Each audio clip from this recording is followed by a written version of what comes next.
Magandang umaga, kumusta po? Narito po ulit ang update natin para sa lagay ng ating panahon ngayong umaga po ng March 1, 2025.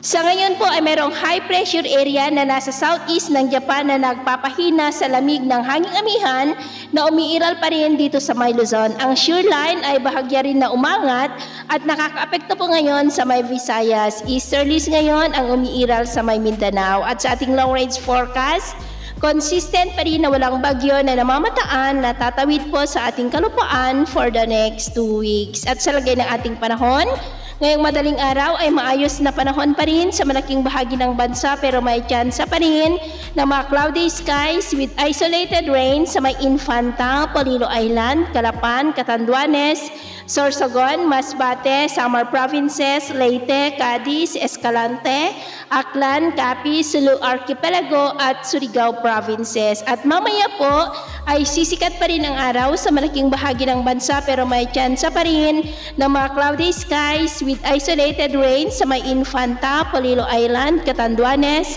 Sorsogon, Samar Provinces, Leyte, northern part ng Cebu, northern part ng Negros, Aklan, Capiz, Surigao Provinces at Sulu Archipelago. At mamayang hapon, maayos pa rin ang panahon sa malaking bahagi ng ating bansa pero may tsansa pa rin ng mga cloudy skies with isolated rain sa may Southern Luzon, Samar Provinces, Aklan, Capiz, Abuyog, Sulu Archipelago, Zamboanga Peninsula at ilang bahagi ng Caraga at Davao Region. Kaya kung lalabas tayo sa ating matahanan, ugaliin lamang po natin lagi ang magdala ng kahit anong panangga natin sa init ng araw at proteksyon na rin po sa mga biglaang buhos ng ulan. At sa atin naman po mga baybayin, wala naman po tayong nakataas na gale warning signals pero bayong pag-ingat lamang po kung papalaot tayo para po mas makaiwas sa mga sakunang pangkaragatan.